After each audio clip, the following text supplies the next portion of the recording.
सोलरेबल में आप सभी का स्वागत है। इस वीडियो में हम बात करने वाले हैं ऑन ग्रिड सोलर सिस्टम के बारे में। ऑन ग्रिड सोलर सिस्टम किस कंडीशन में आप इंस्टॉल कराएंगे, कैसे ये काम करता है, कंपोनेंट यहाँ पे क्या क्या होंगे, कौन कौन सी टेक्नोलॉजी यहाँ पे चल रही है। जैसे कि हो गया यहाँ पे नॉर्मल जो हमारे traditional on grid solar system है, साथ ही एसी मॉड्यूल, तो आप कौन सा वाला परचेज़ करेंगे, इंस्टॉलेशन प्रोसेस क्या रहती है, कॉस्टिंग क्या है अभी की इनकी, तो ये सारी चीज़ें इस वीडियो में डिस्कस करने वाले हैं। साथ ही जानेंगे यहाँ पे कुछ कॉमन मिस्टेक्स जो लोगों के द्वारा की जाती है यहाँ पे नई टेक्नोलॉजी को सेलेक्ट करते वक्त, जिसके कारण क्या होता है कि उनका बिल कम होने की जगह और ज़्यादा बढ़ जाता है। तो ये मिस्टेक आप ना करें, इसके लिए वीडियो ज़रूर पूरा देखें। फर्स्ट यहाँ पे बात कर लेते हैं ऑन ग्रिड सोलर सिस्टम की वर्किंग के बारे में। यानी कि एक साइड में आपका घर है और एक साइड में ग्रिड है, बीच में क्या एक बाई डायरेक्शनल मीटर लगा दिया जाता है, या जिसको हम नेट मीटर भी बोलते हैं। ये जो मीटर होता है एक तरीके से एक्सचेंज का काम करता है। अब यहाँ पे क्या हो रहा है कि हमारे घर के अंदर जो सोलर पैनल है वो भी बिजली प्रोड्यूस कर रहे हैं, और बाहर की साइड में ग्रिड में भी यहाँ पे काफ़ी सारी इलेक्ट्रिसिटी है। तो हमारा जब कंजप्शन कम होता है और हमारा प्रोडक्शन बढ़ जाता है सोलर पैनल से, तो क्या होता है हमारी जो एक्स्ट्रा बिजली होती है वो हम गवर्नमेंट को देते हैं, या फिर जो भी हमारा यहाँ पे डिस्कॉम होगा, या फिर जैसे मैं हाल फिलहाल केरला में हूँ तो यहाँ पे KSEB है जो यहाँ पे ये सारी चीज़ें देखती है। तो हमारी जो इलेक्ट्रिसिटी यानी कि मैंने KSEB को दी, तो क्या होगा कि जो हमारा मीटर होगा वो उल्टा चलेगा यहाँ पे कि मैंने यहाँ पे गवर्नमेंट को बिजली दी है। अब नाइट के समय में क्या होगा कि मुझे बिजली की ज़रूरत है, तो मैं गवर्नमेंट से वापस यहाँ पे मेरी बिजली लूँगा, तो उस केस में क्या होगा, मीटर वापस सीधा चलेगा। तो ऐसे यहाँ पे एक्सचेंज चलता रहता है, जिसके कारण जो हमारा बिजली का बिल है वो काफ़ी हद तक कम हो जाता है। सेकंड यहाँ पे बात करते हैं कौन कौन लोग हैं जो यहाँ पे on grid solar system install कराएंगे। ऑन ग्रिड सोलर सिस्टम उन लोगों के लिए जिनके यहाँ का कंजप्शन काफ़ी ज़्यादा है, और साथ ही वहाँ पे जो पावर कट की प्रॉब्लम है ऐसी कोई समस्या वहाँ पे नहीं होती है। तो वो लोग यहाँ पे क्या कर सकते हैं कि ऑन ग्रिड सोलर सिस्टम लगवा के अपना बिजली का बिल कम कर सकते हैं। अगर आपके यहाँ पे बिजली कटौती की समस्या काफ़ी ज़्यादा है, तो ये सिस्टम लगा के आपको यहाँ पे बेनिफिट नहीं मिल पाएगा है। तो ऐसे में आपको ऑफ ग्रिड के लिए जाना ज़्यादा प्रिफरेबल होगा। थर्ड यहाँ पे बात कर लेते हैं ऑन ग्रिड सोलर सिस्टम के कंपोनेंट क्या क्या है।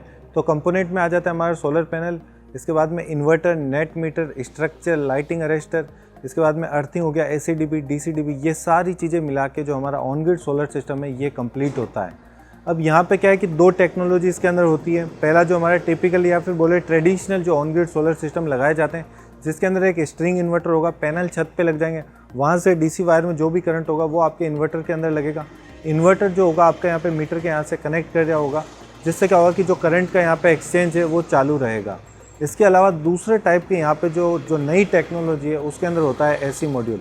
AC मॉड्यूल के केस में क्या किया जाता है कि आपका जो सोलर पैनल है इसके साथ ही यहाँ पे माइक्रो इन्वर्टर को कनेक्ट कर दिया जाता है।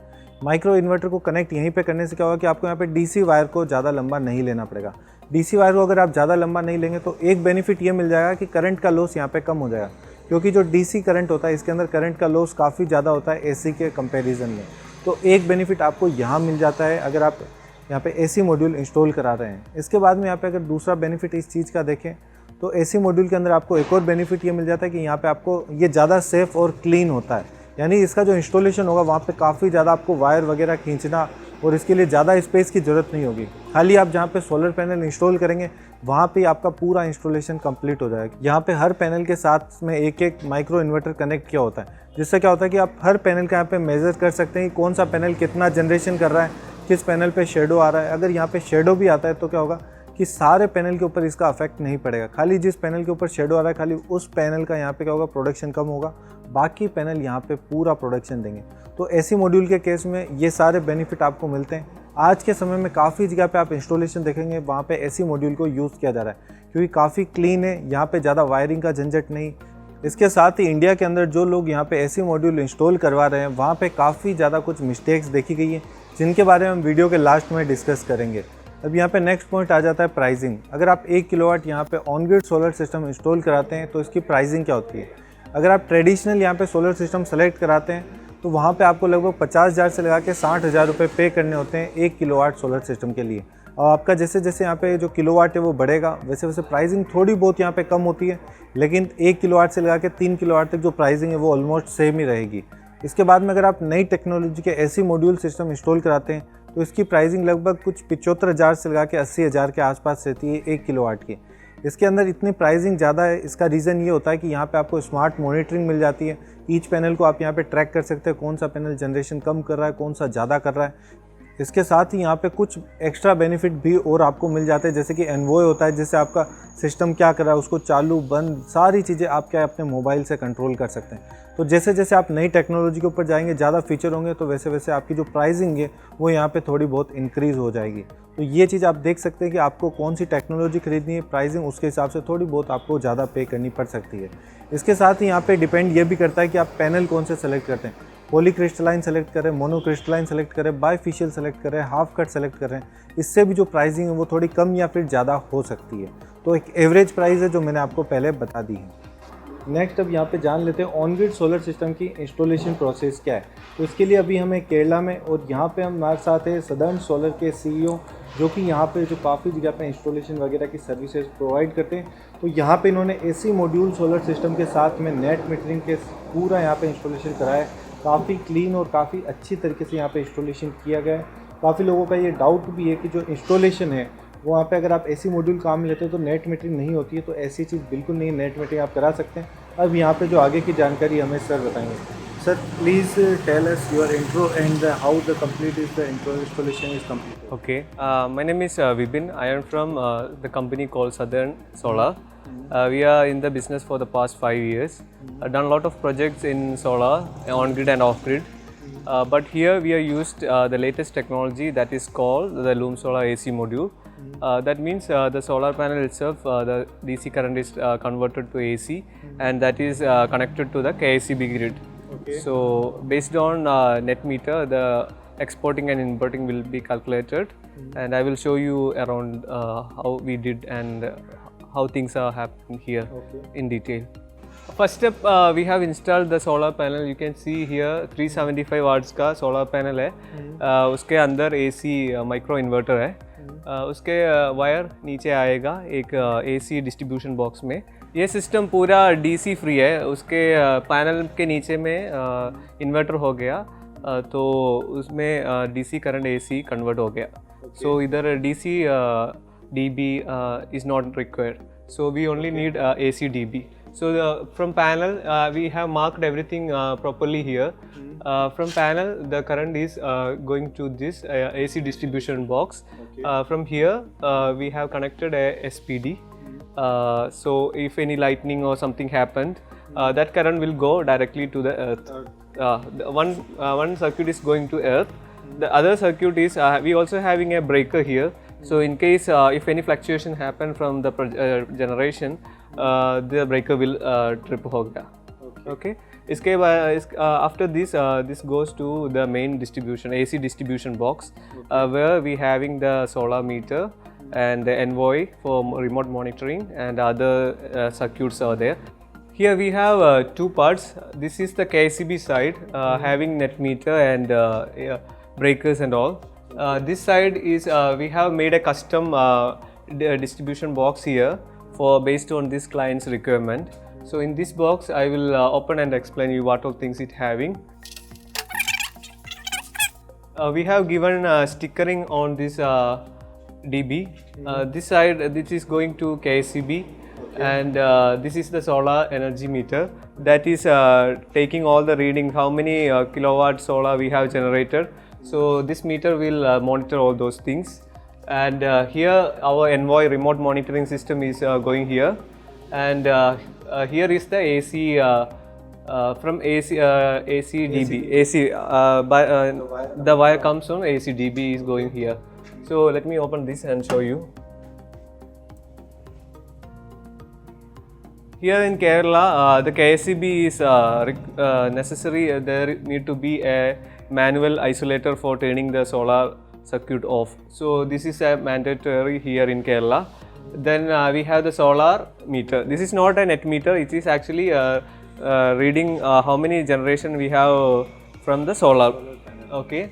Then these are the breakers. We can also use this or this to turn off the solar system. Okay. Then this is the remote monitoring system that communicating with the cloud of Enphase. So we can use the mobile application desktop to get the data of how much each panel is generating. These are the CTs, current transformers. It is actually measuring how much the production is coming from the panel, and that is feeding into this device. The same thing is going here also. I will show you the net meter.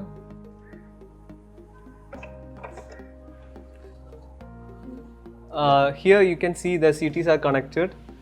So these CTs will measure how much the consumption, and that will also transfer to the Envoy and to the cloud. Okay. This is the net meter actually. It is also called a bidirectional meter.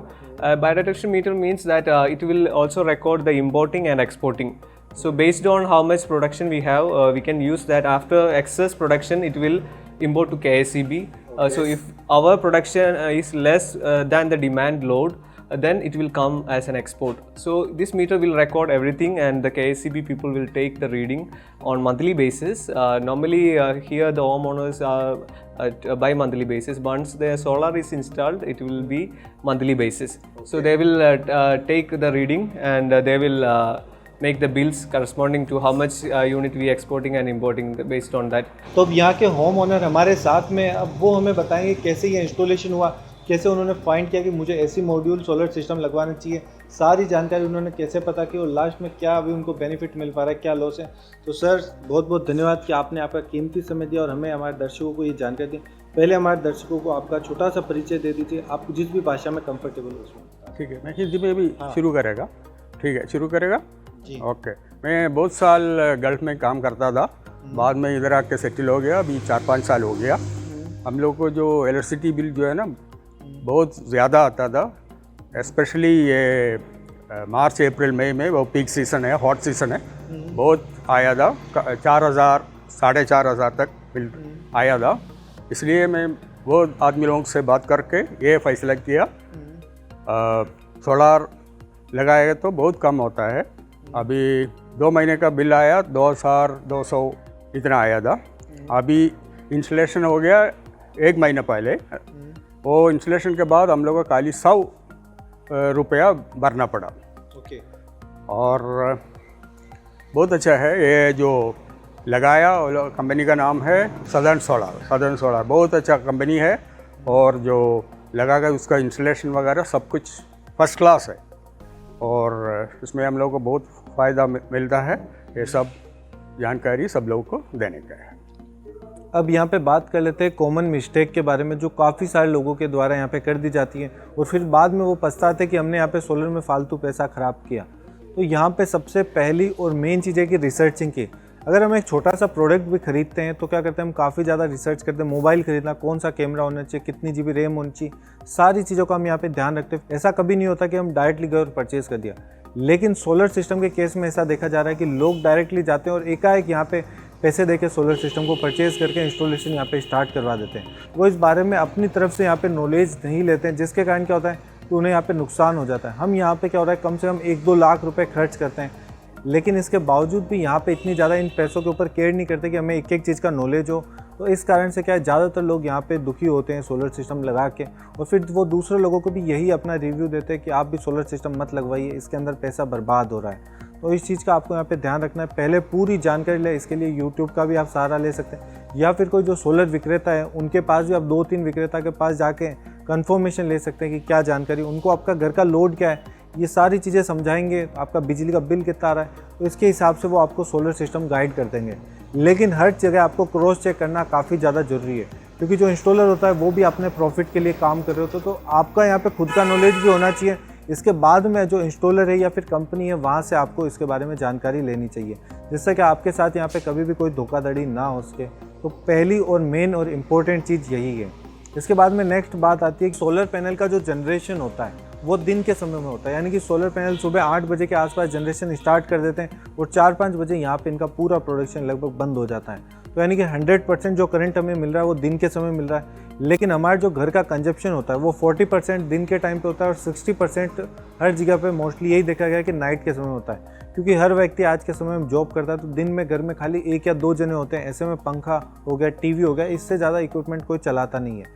तो इसके कारण क्या होता है कि सारा जो हमारा कंजप्शन होता है वो नाइट में होता है। अगर ऐसे में यहाँ पे आप कोई नई टेक्नोलॉजी काम में लेते हैं और उसके अंदर आप नेट मीटरिंग नहीं करवाते हैं, तो आपके प्रॉब्लम ये हो सकती है कि दिन के अंदर आपका कंजप्शन था कब, लेकिन सोलर सिस्टम का था प्रोडक्शन यहाँ पे ज़्यादा होगा, तो तो सारा करंट बाहर चला जाएगा और लोग ऐसे में बताते कि हमारा मीटर काफ़ी ज़्यादा यहाँ पे हो गया, हमारा बिजली का बिल काफ़ी ज़्यादा आ गया, ये सोलर सिस्टम लगवा के हमें नुकसान हुआ। तो इस जगह पे ये मिस्टेक ज़्यादातर लोगों के द्वारा कर दी जाती है, क्योंकि अगर आपके यहाँ पे नेट मीटर नहीं है तो आपको इस चीज़ की प्रॉब्लम होगी। नेट मीटर होगा तो आपको किसी टाइप की यहाँ पे प्रॉब्लम देखने को नहीं मिलेगी।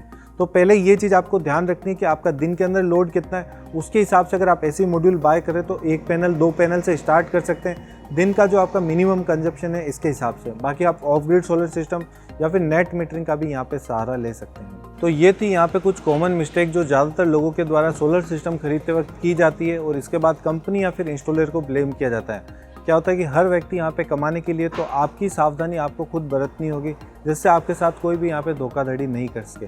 अगर आप सोलर सिस्टम इंस्टॉल करवाना चाहते हैं या फिर इसकी और जानकारी लेना चाहते हैं तो आप loomsolar.com विजिट कर सकते हैं, या फिर उनके जो डीलर डिस्ट्रीब्यूटर है उनसे कांटेक्ट करके भी इसकी जानकारी ले सकते हैं और इजीली अपने घर के ऊपर सोलर सिस्टम इंस्टॉल करा सकते हैं। तो बस इस वीडियो के लिए इतना ही। देखने के लिए आप सभी का धन्यवाद। वीडियो पसंद आया तो इसे लाइक कर दीजिए। आपका कोई सुझाव है, आप कोई प्रश्न पूछना चाहते हैं तो नीचे कमेंट सेक्शन में पूछ सकते हैं। साथ ही हमारे चैनल को सब्सक्राइब करके हमें सपोर्ट करें। जय हिंद, वंदे मातरम।